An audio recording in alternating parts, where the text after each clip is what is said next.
그녀를 죽이려고 합니다.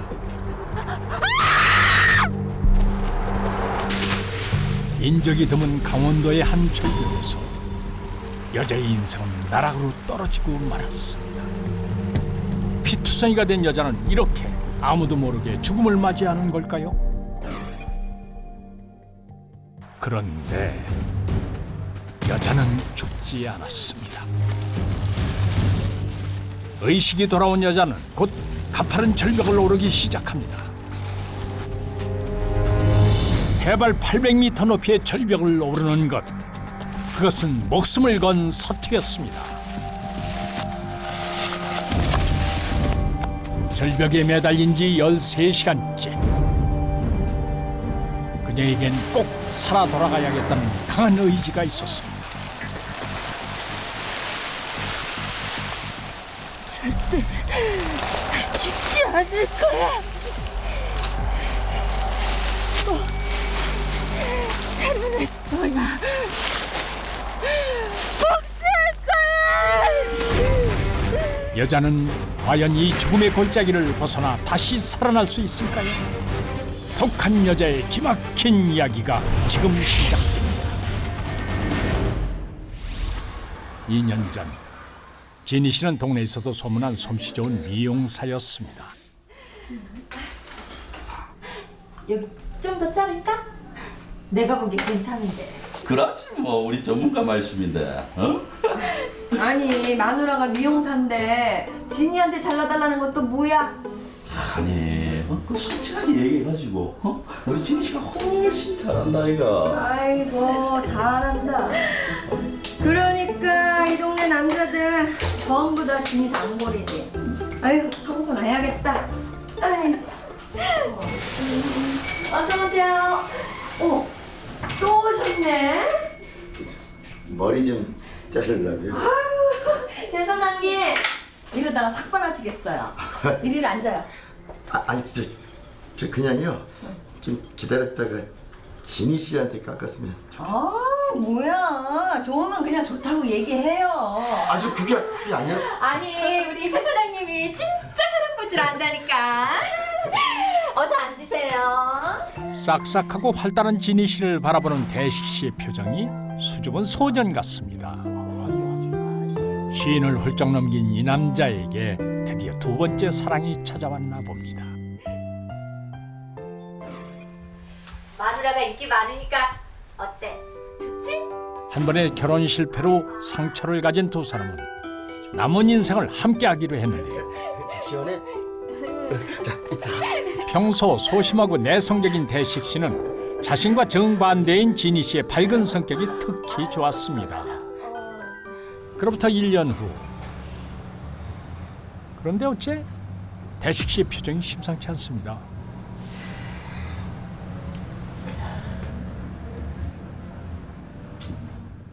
잠시 후 대식 씨를 따라 들어간 노래방에선 평소 자매처럼 지내는 미용실 원장 숙자 씨 부부와 진희 씨가 즐거운 시간을 보내고 있었습니다. 대식 씨만 빼고 말입니다.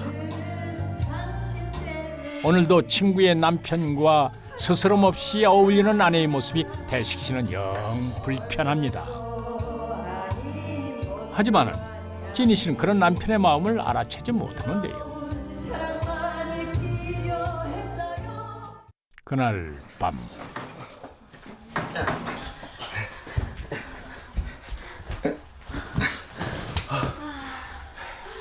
나 잘래. 방으로 좀 데려다 줘. 정신 좀 차려봐. 당신 대체 왜 그러는 거야? 왜 또? 뭐 때문에 삐졌어? 당신 김 사장이랑 그게 뭐 하는 짓이야? 여자가 해프게. 뭐? 해퍼? 당신 위처증이야. 알아? 아 내가 당신 밖에서 뭐 하고 다니는지 모를 줄 알아? 무슨 짓 하고 다니는데? 에휴, 그만두자. 내가 참는다. 당신이 잘도 참는다. 당신이 참는 게 아니라 내가 참는 거야. 달라도 너무 달랐던 걸까요? 그즈음 두 사람은 성격 차이로 다투는 일이 잦아졌습니다. 그런데 잠시 후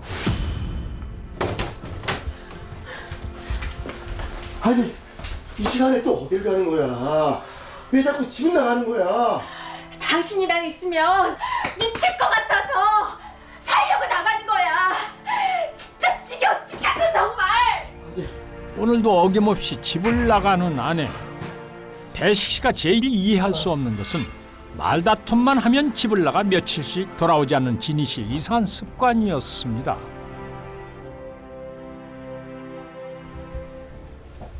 항상 먼저 연락하는 쪽도 대식 씨.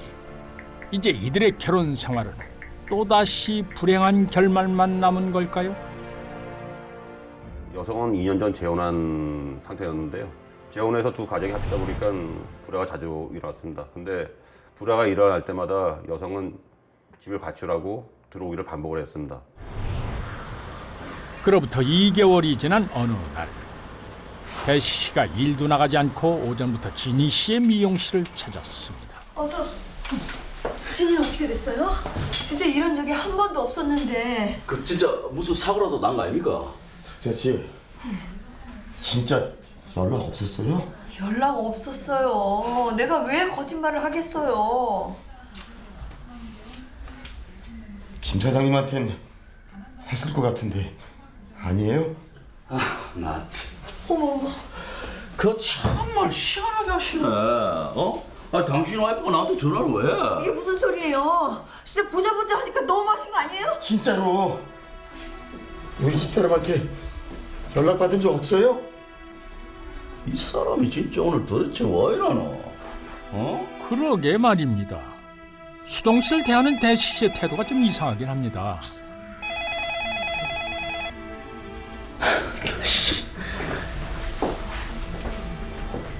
여보세요? 어디야? 잠깐만. 사실 진희 씨가 집을 나간 지 오늘로 사흘째. 친한 친구에게도 전화 한 통이 없었다는 아내. 그런데 대식 씨는 왜 자꾸 아내 행방을 수동 씨에게 묻는 걸까요?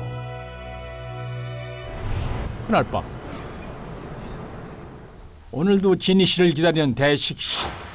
도대체 그녀는 어디로 간 걸까요? 바로 그때 진희 씨가 전 남편 사이에서 낳은 딸 은주가 찾아왔습니다. 엄마의 가출 소식을 듣고 달려온 은주는 곧장 안방으로 들어가 옷장부터 열어보는데요. 정말 자신의 짐을 모두 챙겨 연락도 없이 사라진 엄마. 일찍 남편을 잃고 어척스럽게 살아왔지만 이렇게 독한 여자는 아니었습니다. 아무래도 이상해요. 이런 적이 없었는데. 아저씨, 저희 경찰에 신고해야 되는 거 아니에요? 경찰은 무슨 짐까지 싸가지고 나간 옆에 경찰에 신고하면 뭐하냐? 동네 창피하게. 은주는 가출이라 단정하는 대식 씨의 태도가 못내 섭섭한데요. 그 시간 출장을 마치고 서울로 돌아오던 이재민 씨. 그런데 저건 뭐야? 고갯길 정상 도로가에 무언가 쓰러져 있었습니다.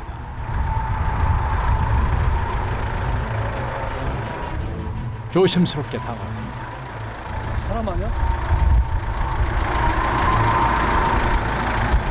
저기요. 여보세요? 바로 그때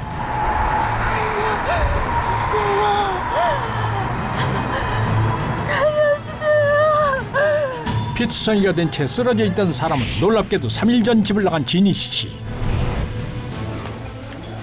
곧장 병원으로 옮겨진 진희 씨는 심각한 저체온증에 탈수 현상까지 겹쳐 위급한 상황이었습니다.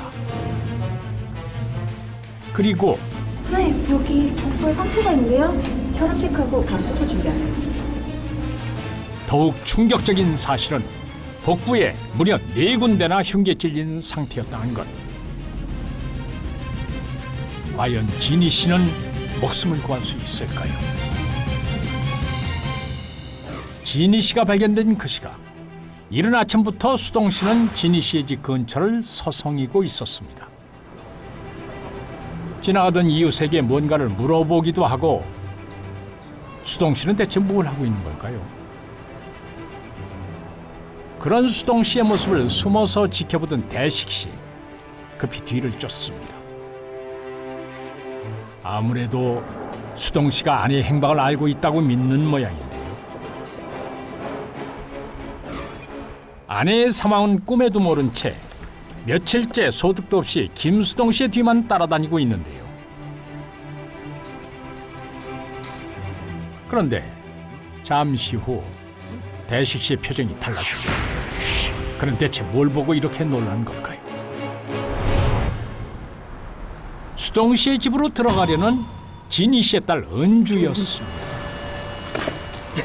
이건 또 무슨 상황입니까?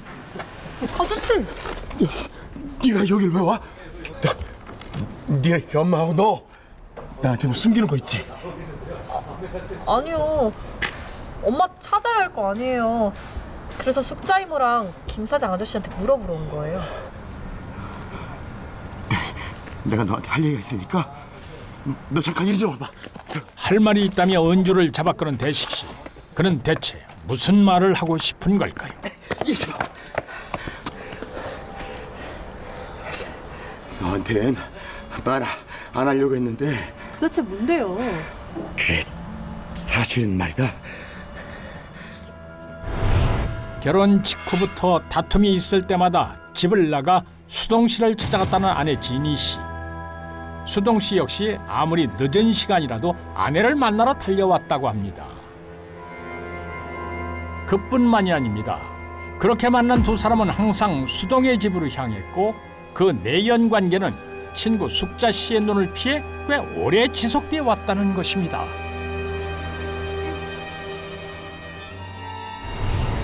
이번 아내의 가출도 김수동 씨와 관계가 있다는 것이 대식 씨의 생각입니다. 네 엄마하고 그 자식이 뭔가 있는 게 틀림없어. 엄마가 그럴 리 없어요. 아저씨가 뭘 잘못하신 거 아니에요? 아 잘못하긴 뭘 잘못 알아. 그럼 들어가서 확인해 봐요. 은지야 그래도 그렇지 이렇게 갑자기 가봐요. 다짜고짜 대식 씨를 끌고 가는 은주. 아저씨, 얘기해 보세요. 아 연주야 무슨 일이고? 사장님, 혹시 우리 엄마랑 이상한 사이예요? 뭐? 아니 그게 무슨 소리고? 우리 집사람 안 들어올 때마다 당신 만난 거 내가 모를 줄 알아? 우리 집사람이랑 무슨 관계야? 어? 그 사람 지금 어디 있어? 야 이 자식아 진짜 보자 하니까 너 사람 미치고 반짝 뛰게 만드네 어? 야 이 자식아 이제서야 본색이 드러나시는구만. 어? 이건 못나? 뭔데 이 새끼야 네가 봤어? 네가 봤어? 네가 막냐고 어? 네가 지금 지금 이 순간에도 진희 씨가 위험한 상태에 있다는 사실을 이 두 사람은 정말 모르고 있는 걸까요?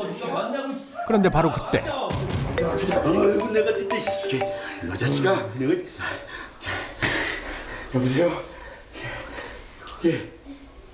예? 어디로 가면 됩니까? 전화를 받은 대식 씨가 급히 집을 나섭니다. 잠시 후 그들이 도착한 곳은 강원도의 한 병원. 가출한 줄을 알았던 진희 씨가 위중한 상태로 병원에 있을 줄은 꿈에도 몰랐던 가족들. 진희 씨는 현재 어떤 상태일까요? 나흘 만에 돌아온 진희 씨의 모습은 실로 충격적이었습니다. 진희 씨는 온몸이 피투성이었고 응급처치 후 수술까지 마쳤지만 깨어나지 못하고 있었습니다. 도대체 지난 사흘간 진희 씨에게 무슨 일이 있었던 걸까요? 아유 진씨 괜찮은겨?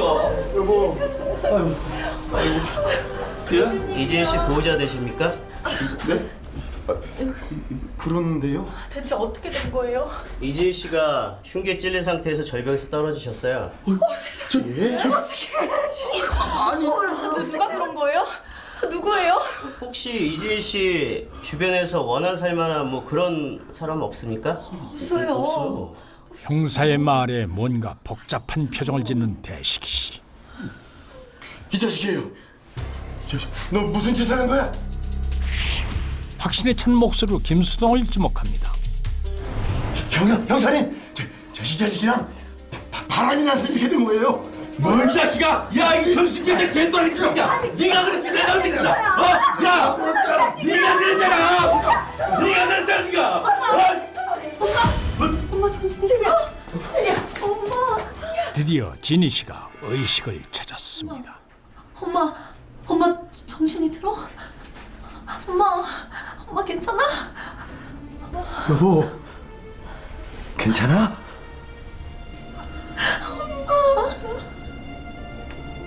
진희 씨, 정신 좀 드세요? 혹시 그날 밤 일 기억나세요? 기적적으로 깨어난 진희 씨는 어렵게 입을 엽니다. 대체 누가 그런 거야? 엄마 이렇게 한 사람이 누구야? 딸 은주의 질문에 누군가를 쳐다보는 진희 씨. 김수동과 남편 중에 진짜 범인이 있는 걸까요? 진희 씨가 힘겹게 누군가를 가리킵니다. 천신만고 끝에 살아돌아온 진희 씨가 지목한 범인은 바로 남편 최대식이었습니다.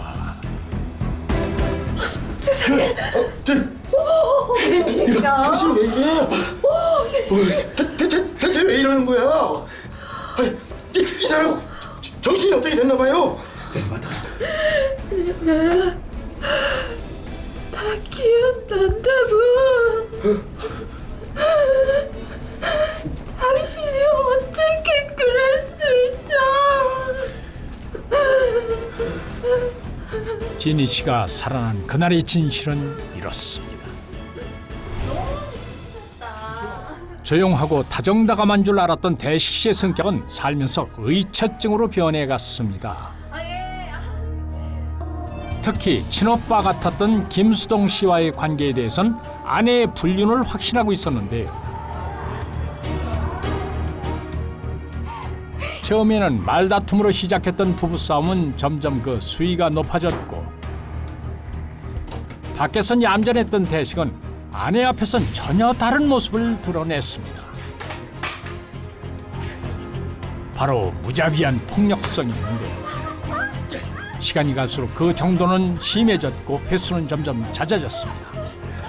그럴 때마다 2, 3일씩 남편을 피해 있어야 했고 수동 씨 부부가 진희 씨를 돌봐주었던 것입니다. 최 사장이 또 때렸어요? 네. 괜찮아요? 네. 안 되겠어요. 집에 들어가요. 응? 여보, 진이 있었어. 진이야. 조심. 수동 씨 부부는 진희 씨에게 독하게 마음먹고 헤어지라고 했지만 진희 씨는 두 번째 결혼마저 실패하고 싶지 않았습니다. 사건이 있던 그날 두 사람의 관계를 풀어보자며 먼저 여행을 제안했던 사람은 바로 최대식이었습니다. 여보, 우리 지나간 일은 다 잊고 다 털고 다시 시작하자. 에이, 그걸 말씀이라고. 많이 먹어. 고마워 자기야. 아 잠깐만, 고기 좀 먹을게. 사흘을 계획하고 강원도의 한 펜션으로 온 두 사람. 시작은 좋았습니다. 부부관계를 되돌려보자고 열심히 노력하는 대식의 모습에 진희 씨의 가슴엔 또 한 번 희망이 생겨나는 듯했습니다. 그런데 술이 원인이었을까요? 내가 모든 걸 용서할 테니까 사실대로 말해봐. 아, 진짜 그만 좀 해. 당신 의처증 말기야. 이제 맞고 사는 것도 지겨워. 네가 매일 거짓말을 하니까 손이 올라가잖아. 너 김 사장하고 어디까지 가냐? 모텔까지 갔냐? 미치겠네. 그렇게 의심되면 왜 사냐? 그냥 헤어져. 당신 같은 쫌생이하고는 더는 못 살아. 쫌생이야? 진짜 왜 그러냐고. 그래, 나 쫌생이다. 다시 시작된 싸움. 대식 씨는 어느새 폭력 남편으로 돌아와 있었습니다. 손이 올라가는 거 아니야? 남편을 피해 자리를 뜬 진희 씨. 하지만 대식 씨는 싸움을 멈출 생각이 없었던 모양입니다. 그리고는 식탁 위 흉기를 보고 위험한 선택을 하고 맙니다. 너 일로 안 와? 야, 일로 와. 내가 오늘 끝장을 낸다. 이 망을. 그래! 나도 지긋지긋하다! 우리 같이 죽자! 죽어!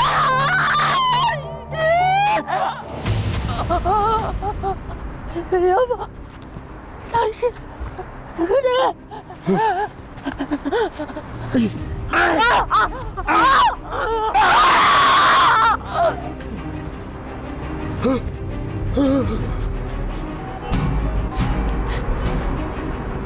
순식간에 벌어진 일이었습니다. 그제서야 정신이 든 대식 씨. 하지만 진희 씨는 이미 의식을 잃은 듯 보였습니다.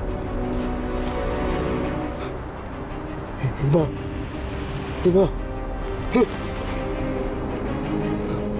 지독한 의심이 불러온 끔찍한 결과.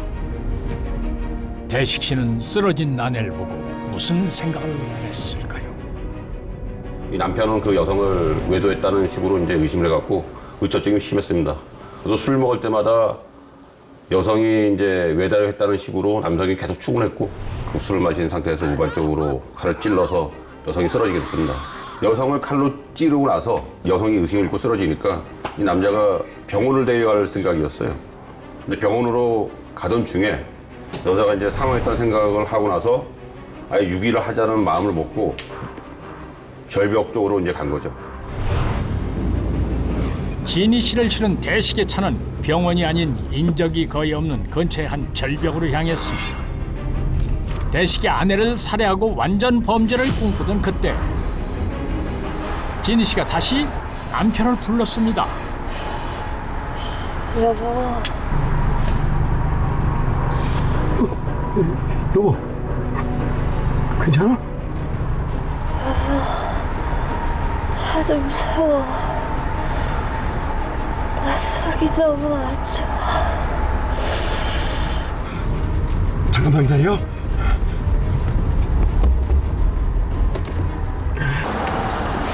절벽 도로가에 차를 세운 대식. 천천히 차에서 내리는 그의 표정이 몹시도 복잡해 보입니다. 하지만 분명한 것은 아내 진희 씨가 살아있다는 사실입니다. 뒷좌석에 쓰러진 아내를 밖으로 데리고 나온 대식. 걷기도 힘든 진희 씨를 부축해 어디론가로 걸어갑니다. 괜찮아. 왜 그래? 그리고 절벽 끝에 도착했을 때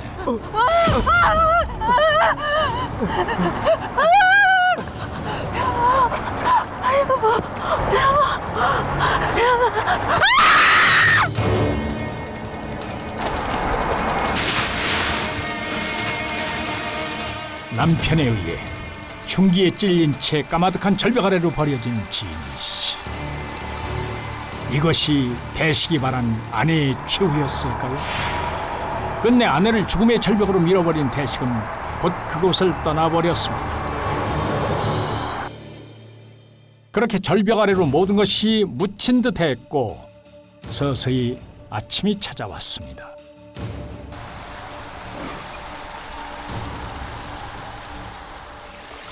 진희 씨가 남편에 의해 절벽 아래로 추락한 지 어느덧 7시간이 지나고 있었습니다. 따뜻한 날씨라고는 하지만 골짜기의 기온은 더욱 떨어진 상태. 과다출혈이 아니더라도 저체온증으로 사망할 수 있는 날씨. 진희 씨가 살아날 확률은 없어 보입니다. 그런데 흉기에 찔린 채 100m 절벽 아래로 굴러떨어진 진희 씨는 놀랍게도 살아있었습니다. 의식이 돌아온 진희 씨는 먼저 낙엽으로 체온을 보호했습니다.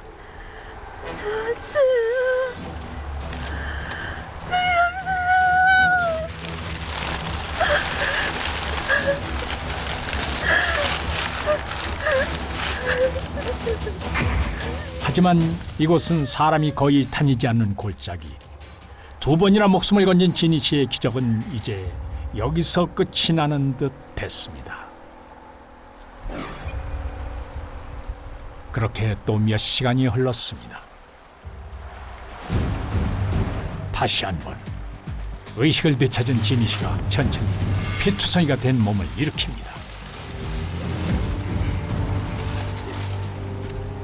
그리고 이내 가파른 절벽을 기어오르기 시작합니다. 반복되는 기적이 있었기에 진희 씨는 이대로 죽을 수 없다는 생각을 했을지도 모르겠습니다. 그리고 살고자 하는 의지가 3번째 기적을 만들었던 것입니다. 정말 기적적인 일이었습니다. 복부 손상뿐만 아니라 절벽에서 추락해서 2차 손상을 입은 상태에서 장시간 생존하였다는 것이 놀라울 뿐입니다. 더구나 이 환자 같은 경우는 복부에 자상을 입었을 때 동맥 손상의 경우는 순간적으로 사망할 수 있지만 다행히 그 동맥 혈관을 피했고 자연적으로 지혈되어 있었던 것이 정말 놀라운 일이고 그 오랜 시간 동안 생존할 수 있었던 것은 놀라운 일입니다. 드디어 밝혀진 사건의 전말. 하지만 남편 대식은 끝까지 아내에게 용서를 구하지 않았습니다.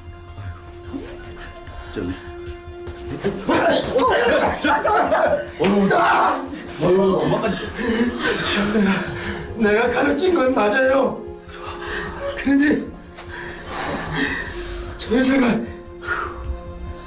절벽에서 치가 떨어졌어요. 그러고 살았어. 저 정말 독한 여자야.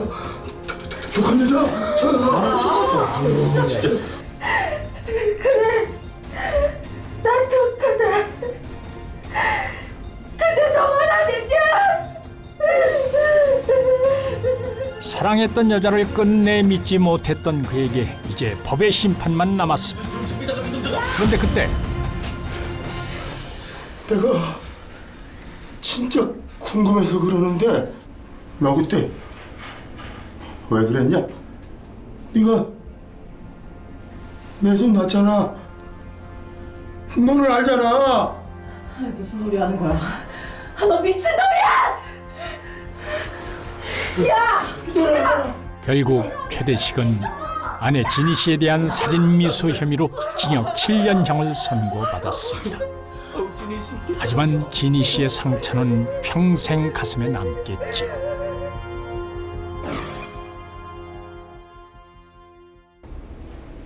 은주야,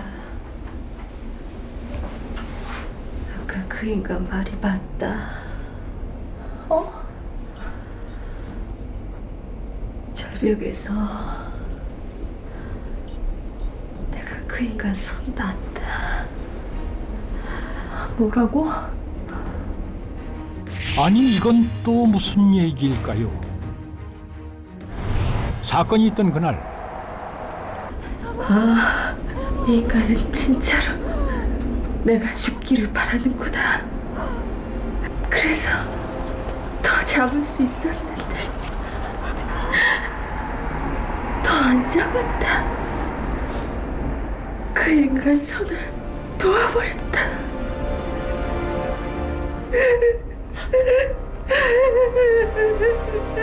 모두가 그녀의 생존을 기적이라 했지만 결코 행복하지 못한 여자. 사랑하는 사람을 믿지 못해 불행에 빠뜨린 남자. 세상에서 가장 독한 사람은 바로 이 남자가 아닐런지요. 사람은 믿음과 신뢰를 잃었을 때 가장 비참해진다고 합니다.